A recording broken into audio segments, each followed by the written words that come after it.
하나님께서 오늘 우리에게 주시는 말씀은 마태복음 2장 1절에서부터 12절까지 말씀입니다. 하나님의 말씀을 받들어 봉독할 때에 살아계신 하나님의 음성을 들으시기 바랍니다. 헤로드 왕 때에 예수께서 유대 베들레헴에서 나심에 동방으로부터 박사들이 예루살렘에 이르러 말하되 유대인의 왕으로 나신 이가 어디 계시뇨? 우리가 동방에서 그의 별을 보고 그에게 경배하러 왔노라 하니 헤로드 왕과 온 예루살렘이 듣고 소동한지라. 왕이 모든 대제사장과 백성의 서기관들을 모아 그리스도가 어디에 나겠느냐 물으니 가로되 유대 베들레헴이오니 이는 선지자로 이렇게 기록된 바 또 유대 땅 베들레헴아 너는 유대 고을 중에 가장 작지 아니하도다. 내게서 한 다스리는 자가 나와서 내 백성 이스라엘의 목자가 되리라 하였음이니이다. 이에 헤롯이 가만히 박사들을 불러 별이 나타난 때를 자세히 묻고 베들레헴으로 보내며 이르되 가서 아기에 대하여 자세히 알아보고 찾거든 내게 구하여 나도 가서 그에게 경배하게 하라. 박사들이 왕의 말을 듣고 갈새 동방에서 보던 그 별이 문득 와서 인도하여 가다가 아기 있는 곳 위에 머물러 섰는지라. 저희가 별을 보고 가장 크게 기뻐하더라. 집에 들어가 아기와 그 모친 마리아에 함께 있는 것을 보고 엎드려 아기께 경배하고 보배압을 열어 황금과 유향과 몰약을 예물로 드리니라. 꿈에 헤로데게로 돌아가지 말라 지시하심을 받고 다른 길로 고국에 돌아가니라. 아멘. 큐티 설교를 한 지가 23년인데 큐티 설교가 참 좋긴 한데 절기에 맞는 설교를 하기가 좀 어렵습니다. 그래서 칼럼에 쓴 것처럼 큐티 설교를 안 하는 게 매년 12월 마지막 주는 늘 에베네셀 하나님으로 설교를 했고요. 12월 크리스마스 주와 그 전주는 성탄절 설교를 하려고 하는데 특별히 성탄절 전주의 설교는 예수님께 드릴 선물이라고 하는 제목으로 늘 말씀을 전하려고 계획을 하였습니다. 크리스마스가 되면 선물을 주고받는 전통이 미국에는 자리를 잡았기 때문에 미국에서 가장 소비가 많이 되는 시즌이 바로 이 크리스마스 절기입니다. 그럼 언제부터 크리스마스 때에 다른 분들에게 선물하는 전통이 시작되었을까요? 말할 것도 없이 2000년 전 첫 번째 크리스마스로 거슬러 올라가게 됩니다.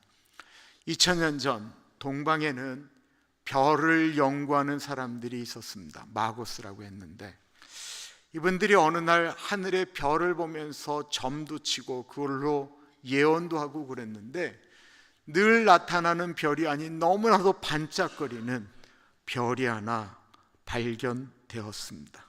이 별은 일반적인 별의 움직임과 다를 뿐만 아니라 천천히 어느 방향으로 움직여지는 아주 특별한 별이었기 때문에 별을 연구하는 사람들은 흥분하기 시작했습니다. 특히 앞에도 언급한 바와 같이 오늘날 이라크, 이란 지역에서 유난히 별을 연구하는 사람들이 있었는데 그 별을 보면서 혹시 저 별이 오래전부터 예언되어졌던 이스라엘의 왕의 탄생을 나타내는 별이 아닐까 생각하였습니다. 어떻게 동방, 오늘날의 이란과 이라크 혹은 페르시아 지방이라고 이야기하는 곳에 천문학자들이 이스라엘의 새로운 왕이 나온다는 사실을 생각했을까요? 그것은 수백 년 전에 자신들의 나라에 끌려왔던 신민 백성 이스라엘 사람들이 읽었던 예언서라고 하는 것, 그 예언서 중에 하나, 그들이 70년이 지나면 바벨론에 아직은 태어나지 않은 왕 고레스라고 하는 왕이 나오게 되면 자신들이 이스라엘로 돌아갈 것이다라고 그들이 굳게 믿고 있었던 그들의 책에 예언한 대로 그것을 쓴 이사야가 죽은 지 160년 만에 정말로 고레스라고 하는 왕이 나와서 백성들을 이스라엘로 돌아가라고 명령한 그 사실을 깨달은 다음부터 그들은 이스라엘 백성들이 읽었던 이사야를 비롯한 예언서를 연구하기 시작했다라는 것입니다. 그리고 그들의 눈에 지금까지 보지 못했던 큰 별이 떠오르게 되자 이들은 그 예언서에 이야기되었던 눈먼 자가 눈을 뜨고 이 땅 가운데 억눌리고 힘들었던 백성들에게 자유를 선포하게 되는 기묘자요 모사라 불리고 전능한 왕이라고 불려지는 그 새로운 왕, 하나님의 아들이 이 땅에 온 것이다라고 하는 확신을 갖게 되었습니다. 그러면 수백 년 동안 그 예언을 생각하면서 별을 연구하던 사람들이, 박사들이 그 별을 따라서 움직였을까요? 아니면 연구하는 것으로 끝이 났을까요? 오늘날 사람들이 만약에 이 땅 가운데 진짜 성경에 있는 것처럼 이런 징조가 보이면 예수님께서 이 땅 가운데 오신다라고 말씀하셨던 그 징조가 나타난다고 한다면 사람들은 예수님을 맞이할 준비를 할까요? 아니면 모른 척 할까요? 왕의 탄생을 알리는 별이 하늘 위에 떴지만 수많은 사람들은 바쁘다는 이유로 별의 움직임을 무시하였습니다. 어떻게 그럴 수 있죠? 그것은 늘 그랬습니다. 누가복음 17장에 노아의 때와 된 것과 같이 인자의 때에도 그러하리라.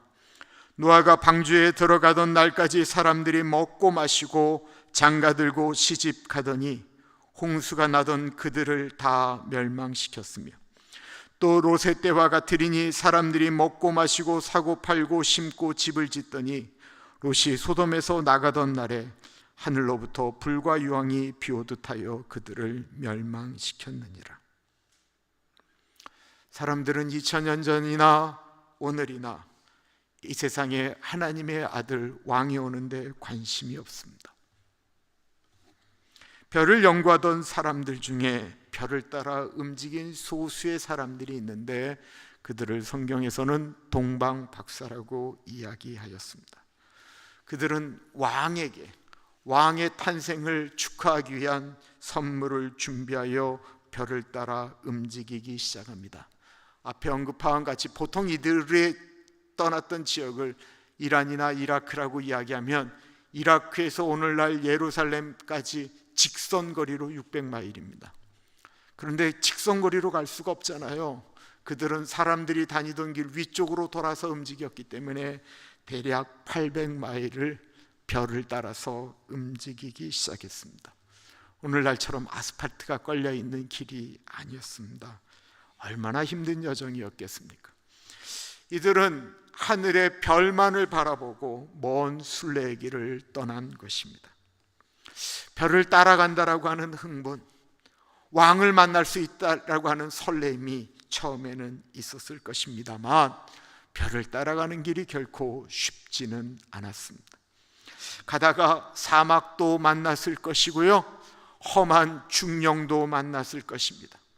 강도의 위협도 있었을 것입니다. 찬잇을 맞으며 잠을 자야 했고 배고파하기도 했을 것입니다. 그럼에도 불구하고 어떻게 이들이 유대까지 들어갈 수 있었을까요? 그것은 이들이 땅을 보며 가지 않고 하늘에 있는 별을 보고 갔기 때문에 그렇습니다. 신앙은 하늘을 바라보고 가는 것입니다. 신앙은 십자가를 바라보고 가는 것입니다. 땅을 보기 시작하면 신앙생활은 어려워집니다. 잘 가던 동방 박사들이 유대 땅에 오자 문제가 발생하기 시작했습니다. 1절과 2절입니다. 헤로당 때 예수께서 유대 베들레헴에서 나심에 동방으로부터 박사들이 예루살렘에 이르러 말하되 유대인의 왕으로 나신 이가 어디 계시뇨? 우리가 동방에서 그의 별을 보고 그에게 경배하러 왔노라 하니.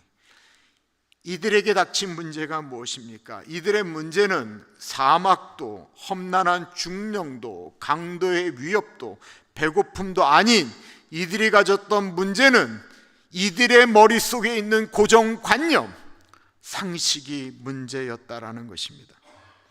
예수님의 탄생을 알리는 별은 예루살렘으로 가라고 가리키고 있지 않았는데, 이들은 유대 지방으로 들어가는 순간부터 당연히 이스라엘의 왕은 예루살렘에서 태어날 것이다라고 자신이 갖고 있는 고정관념과 상식을 따라서 움직이기 시작했다라는 것입니다. 그래서 이들이 별을 따라가던 여정에서 그 여정을 벗어나 자신들의 상식으로 예루살렘으로 들어가게 되었습니다. 그리고 이 별을 따라 하늘을 보고 결정한 것이 아닌 자신들의 고정관념과 상식을 따라 결정했던 이 결정은 베들레헴 근방에 있는 수많은 아기들의 목숨을 위협하는 결정이 되었습니다. 신앙인은 분명히 상식적으로 살아야 합니다마는 상식적인 것이 다 성경적인 것은 아닙니다. 내가 경험했다고 해서 그것이 하나님의 말씀 위에 서 있어서도 안 된다라는 것입니다. 우리의 기준은 상식입니까? 하나님의 말씀입니까? 동방 박사들은 유대 예루살렘에 와서 태어나신 왕을 경배하겠다라고 말합니다. 그러자 이스라엘에 큰 소동이 일어났습니다. 헤롯 왕과 온 예루살렘이 듣고 소동한지라 왕이 모든 대제사장과 백성의 서기관들을 모아 그리스도가 어디에 나겠느냐 물으니 가로되 유대 베들레헴 이오니 이는 선지자로 이렇게 기록된 바 또 유대 왕 베들레헴아 너는 유대 고을 중에 가장 작지 아니하도다. 내게서 한 다스리는 자가 나와서 내 백성 이스라엘의 목자가 되리라 하였음이니이다. 왕이었던 헤롯 왕은 당시 종교 지도자였던 대제사장과 서기관들을 불러서 오실 메시아가 그리스도가 어디에서 나겠느냐라고 질문하였습니다. 이 4절에 나오는 헤롯이 물었다라고 하는 이 물었다의 정확한 헬라어적인 표현은 계속 반복해서 물었다라고 표현하고 있는 것입니다. 그렇게 계속해서 끊임없이 정말로 그리스도가 어디서 나오느냐 그렇게 알고 싶었던 이유는 말할 것도 없이 왕으로 오실 예수님을 죽이려고 했던 것이죠. 하늘을 바라보는 이방의 동방 박사들은 자신들의 모든 것들을 포기하고 별을 찾아왔는데 땅을 바라보고 살았던 헤롯 왕은 그 땅에 오신 왕을 죽이려고 했다라는 것입니다. 2000년 전부터 지금까지 내 인생의 왕은 나라고 말하는 사람은 어떻게 해서든지 자신의 인생 가운데 진정한 왕이신 예수 그리스도를 지워버리려고 합니다. 그런데 우리는 헤롯 왕이 어떠한 사람인지 알기 때문에 이 헤롯 왕이 이렇게 행동하는 것은 우리는 어느 정도 그래도 이해가 됩니다. 그런데 정말 이해가 안 되는 것은 헤롯 왕에게 예수님이 베들레헴에서 태어날 것이다라고 하는 미가서의 예언 5장 2절의 말씀을 헤롯 왕에게 이야기하는 대제사장과 서기관들입니다. 이들의 모습은 도저히 이해할 수가 없습니다. 이들은 하나님을 믿는 사람들이고 누구보다도 메시아의 탄생을 고대하면서 연구하였던 사람들입니다. 그래서 이들은 예수님이 어디에서 태어날지 동방에서 온 박사들보다 더 정확히 알았던 사람들입니다. 그런데 왜 이들이 헤롯 왕에게 예수님께서 베들레헴에서 태어나실 것을 알려주었을까요? 진정한 왕이 왔으니 헤롯 왕을 모시고 가서 경배하려고요? 아니었습니다. 이들은 왕으로 오실 예수님을 경배할 마음도 그를 모실 생각도 예물도 준비할 생각이 없었습니다. 이들은 신앙인이라고 하지만 자신의 목적을 위해서라면 언제든지 신앙적 양심과 예수 그리스도를 팔 준비가 되어져 있는 사람들이었던 것입니다. 왜냐하면 이들에게 왕은 하늘에 계신 하나님 아버지가 아니고 눈에 보이는 헤롯 왕, 자신들에게 물질로 출세로 도움을 줄 눈에 보이는 왕이 진정한 왕이라고 느꼈기 때문에 그렇습니다. 우리의 왕은 누구이십니까? 우리의 왕은 하늘에 계신 우리의 아버지이십니까? 아니면 눈에 보이는 것들입니까? 우리가 하나님 아버지를 왕으로 모셔야 하는 이유는 예수님을 믿는다 하지만 이 땅만 바라보고 이 땅의 물질을 내 자신을 주님으로 삼는다고 한다면 그분은 절대로 교회에 나온다고 해서 하나님 나라를 갈 수 없기 때문에 그렇습니다. 그리고 하나님을 왕으로 모신다고 하는 분들은 하나님의 말씀을 믿어야 됩니다. 너희는 먼저 그의 나라와 그의 의를 구해라. 그리하면 그 나머지는 내가 책임져 줄게. 하나님 아버지를 왕으로 모시는 분들은 이 말씀을 믿어야 되는 거예요. 헤롯 왕은 동방 박사들에게 은밀한 목소리로 말을 합니다. 이에 헤롯이 가만히 박사들을 불러 별이 나타난 때를 자세히 묻고 베들레헴으로 보내며 이르되 가서 아기에 대하여 자세히 알아보고 찾거든 내게 고하여 나도 가서 그에게 경배하게 하라. 헤롯이 박사들을 가만히 불렀다라고 표현하고 있습니다. 가만히 불렀다라고 하는 건 귓속말을 했다라는 거예요. 사단의 전략은 귓속말입니다.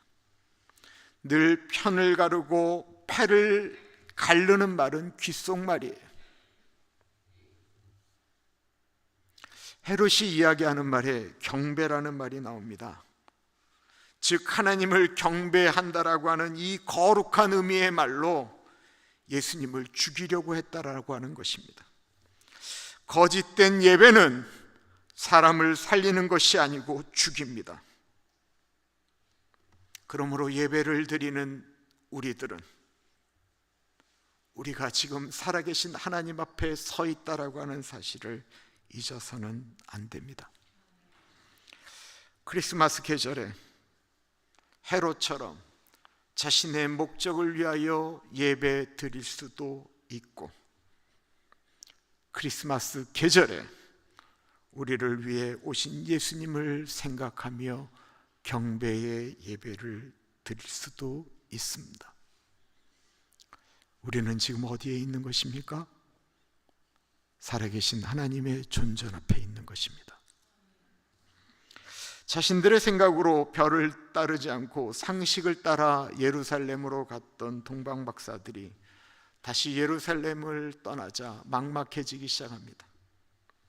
베들레헴으로 가려고 하는데 진짜 이제는 별 없이 그렇게 가는 것이 맞는가 갈등하고 확신이 안 서고 있을 때 갑자기 하늘에 그 별이 다시 빛나기 시작합니다. 박사들이 왕의 말을 듣고 갈새 동방에서 보던 그 별이 문득 앞서 인도하여 가다가 아기 있는 곳 위에 머물러 섰는지라 저희가 별을 보고 가장 크게 기뻐하고 기뻐하더라. 동방 박사들이 별을 따라 갔더니 예수님이 태어나신 마구간에 멈추어 서게 됩니다. 그런데 그곳에서 이 동방 박사들이 가장 크게 기뻐하고 기뻐했다라고 표현하고 있습니다. 신앙생활의 가장 큰 즐거움은 무엇입니까? 예수님 만날 때 가장 큰 기쁜 것입니다. 세상에서 예수님 만난 기쁨처럼 감격적인 기쁨은 없습니다. 그래서 믿음의 선진들이 그 기쁨을 누렸기 때문에 이런 찬송시도 쳤습니다. 주의 얼굴 뵙기 전에 멀리 뵈던 하늘나라 내 마음속에 이루어지니 날로 날로 가깝도다. 11절에 드디어 크리스마스에 선물을 준 유래가 나옵니다. 집에 들어가 아기와 그 모친 마리아의 함께 있는 것을 보고 엎드려 아기께 경배하고 보배압을 열어 황금과 유향과 몰약을 예물로 드리니라. 이 장면을 이렇게 상상해 보는데, 이 장면을 상상해 볼 때마다 마음에 걸리는 게 하나 있어요. 이분들은, 이 동방 박사들은 남의 나라 왕 앞에 나아가는데 하나의 거리낌이 없을 정도로 다른 나라에서 대우를 받는 큰 나라 사람들이에요. 헤롯 왕 앞에서, 왕 앞에서 이 땅에 오실 왕을 우리가 경배하러 왔다고 당당하게 이야기하는데도 헤롯 왕이 감히 내 앞에서 어떤 왕을 이야기하느냐고 이 사람들에게 책망 못할 정도로 높은 신분을 가진 사람들이에요. 그런 높은 지위에 있었던 사람들이 별을 따라 간 곳이 왕이 태어나기에는 너무나도 말이 안 되는 누추한 마구간이었다라는 것입니다. 태어났다라고 하는 아기는 말 구유에 누워 있고 그들의 아버지, 엄마는 왕과 왕비라고 이야기하기에는 너무나도 초라한 누더기 옷을 걸친 사람들이었습니다. 그때 이들의 마음에 이런 갈등이 없었을까요? 굳이 이렇게 비싼 선물을 할 필요가 있을까? 우리가 갖고 있는 것 이 정도면 이게 아니고 이거 반쯤 해도 되지 않을까? 아니, 지금 이런 사람들에게 황금은 그래도 돈이라고 하지만 유향과 몰약 같은 것이 과연 필요는 할까? 아기에게 굳이 이런 것까지 선물할 필요가 있을까? 차라리 우리가 갖고 있는 돈을 좀 주고 끝낼까? 혹시 우리가 계획했던 것보다 그 모습을 보면서 이 정도까지는 필요 없지 않을까? 라고 생각할 때가 혹시 없으세요? 저는 있었어요. 그런데 이분들은 다 드렸습니다. 동방 박사들은 신분이 높고 나이가 더 많았음에도 불구하고 아기 예수님께 왕 앞에 신하가 경배하듯이 엎드려서 경배를 했다라고 표현하고 있습니다. 그리고 자신들이 강도의 위협 가운데도 힘들어도 배고파도 꼭 지켰던 이것만큼은 왕에게 드리겠다라고 보배압에 넣고 꺼내지 않았던 황금과 유황과 몰약을 드렸습니다. 이들이 드린 선물이 황금과 유황과 몰약뿐이었을까요? 이들은 자신의 시간을 드렸고 자신의 삶을 드렸던 것입니다. 거기까지 오는 동안 수많은 갈등과 아픔이 있을 때마다 이들은 하늘을 바라보았습니다. 주님의 일을 하다 보면 수도 없이 갈등이 일어날 때가 있습니다. 그때 땅을 보면 어렵습니다. 그때 우리는 하늘을 바라보아야 합니다. 크리스마스는 예수님의 탄생을 기념하는 것입니다. 그러므로 크리스마스가 되어 여러 가지 선물을 하기 시작하는 것은 그것이 보편적이 되었기 때문에 그때 그냥 고마워하는 분들, 그래도 인사드려야 될 분들에게 선물을 하는 것은 굉장히 좋은 거예요. 그런데 크리스마스의 진정한 주인인 예수님에게 선물을 하고 싶은데 우리는 사실 예수님이 보이지 않기 때문에 예수님 대신 보이는 사람들에게 선물을 하는 거죠. 그렇다고 한다면 우리가 누군가에게 이것은 일반적으로 감사하는 사람이 아닌 정말로 크리스마스를 위한 선물이라고 준비하면 그때 이 마음은 우리가 예수님께 드리는 마음으로 준비해야 되는 것이 아닐까요? 이것은 비싼 것, 분에 넘치는 것, 과한 것을 하라고 하는 말씀이 아니에요. 우리의 마음이 어떠느냐라는 것입니다. 제가 예수님께 드릴 선물을 12월 달에 준비하기 시작했던 것은 1992년 농촌 전도를 갔다가 이용희 교수님이라는 분을 만나면서부터였습니다. 이분과 대화하는 도중에 이분은 중학교 2학년 때부터 성탄절에 예수님께 드릴 선물을 준비했다라는 말씀에 제가 너무 큰 충격을 받았습니다. 그리고 부족하지만 1992년도부터는 예수님께 드릴 선물을 제 나름대로 준비했습니다. 어쩔 때는 잊혀져 있는 분들을, 목사님들을 찾아가서 그분들에게 선물을 드리기도 했고 칼럼에도 썼지만 어느 날 너무 힘들어서 도저히 카드를 쓸 힘과 능력이 없을 때 그때 제가 하나님, 올해 제가 예수님께 드릴 선물은 온 교인들에게 제 손으로 카드를 보내는 것입니다 라고 하면서 아주 진짜 굳게 마음 먹고 성도들에게 카드를 보낸 적도 있습니다.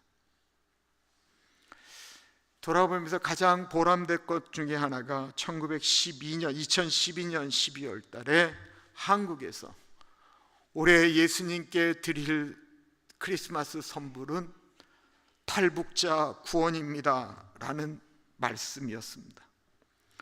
그때 그 글을 볼 때 한국에 있는 5만 교회가 한 명의 탈북자만 구원하는 데 돈을 써도 탈북자의 문제는 해결될 것입니다 라고 하는 이야기가 제 가슴을 쳤어요. 2012년 탈북자 한 사람을 빼내오는 데 들어가는 돈이 대략 한 사람당 1,200불이었습니다. 그래서 LA에 계신 한 권사님과 힘을 모아서 매달 한 명씩, 어쩔 때는 2-3명씩 탈북자들을 구원하는 일을 하였습니다. 이런 일은 교회와 함께하면 좋지만 너무 복잡한 얘기들이 많이 나오기 때문에 그때 밖에서 움직이는 분들과 함께 움직였는데, 물론 저희 교인들 중에 동참하는 분들도 계셨지만 그 일이 너무 힘들고 너무 고달프고 매년 그 일을 감당을 내니까 너무 어려웠어요. 그때 하나님께서 주셨던 말씀이 지난 금요일 큐티 말씀, 너는 사망으로 끌려가는 자를 건져주며 살육을 당하게 된 자를 구원하지 아니하려고 하지 말라. 이사야 58장 6절과 7절에 내가 기뻐하는 금식은 흉악의 결박을 풀어주며 멍에의 줄을 끌려주며 압제당하는 자를 자유하게 하며 모든 멍에를 꺾는 것이 아니겠느냐. 또 줄인 자에게 내 양식을 나누어 주며 유리하는 빈민을 집에 들이며 헐벗은 자를 보면 입히고 또 내 권력을 피하여 스스로 숨지 아니하는 것이 아니겠느냐. 그때 제 마음 가운데 온 예수님께 드릴 선물은 압제당하는 탈북자들이었습니다. 다음 주가 되면 어김없이 성탄절이 다가옵니다. 한 주간 예수님께 드릴 선물을 준비해 보시지 않으시겠습니까? 거창할 필요 없습니다. 예배하는 자가 신령과 진정으로 예배하라고 하셨으니, 예수님, 내가 올해 예수님께 드릴 크리스마스 선물은 제 마음을 담은 예배입니다 라고 하실 수도 있습니다. 예수님, 내가 올해 예수님께 드릴 크리스마스 선물은 부엌 봉사입니다 라고 하실 수도 있습니다. 내가 올해 예수님께 드릴 크리스마스 선물은 다른 분들 보면 예수님 보듯 인사하겠습니다 라는 것일 수도 있습니다. 예수님, 올해 예수님께 드릴 선물은 헤로드 왕처럼 자기 자신에게 집중하는 것이 아닌 하나님 아버지를 바라보며 하나님의 말씀에 순종하는 것을 예수님께 드릴 크리스마스 선물로 정하겠습니다 라고 하실 수도 있습니다.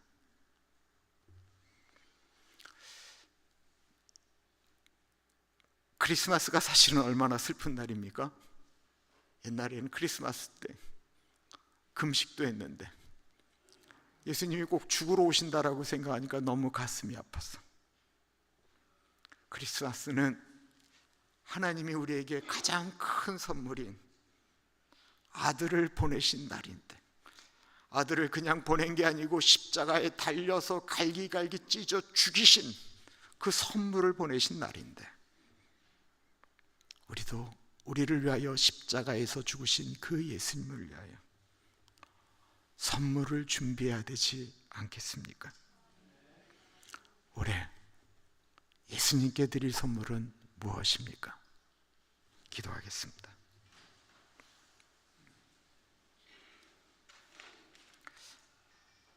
참으로 존귀하신 하나님 아버지, 올해는 무엇으로 예수님께 선물을 드릴까 고민합니다. 보이지 않는 예수님 대신 눈에 보이는 어떤 사람을 위해서, 또한 어떤 일을 위해서 우리가 선물을 준비하려고 하는데, 하나님 우리의 마음을 만져주셔서 그 일에 의미를 부여하고 그냥 크리스마스를 보내는 것이 아니라 우리도 동방박사처럼 예수님께 드릴 선물을 준비하며 나아가는 한 주 되게 하여 주십시오. 존귀하신 예수님 이름으로 기도합니다. 아멘.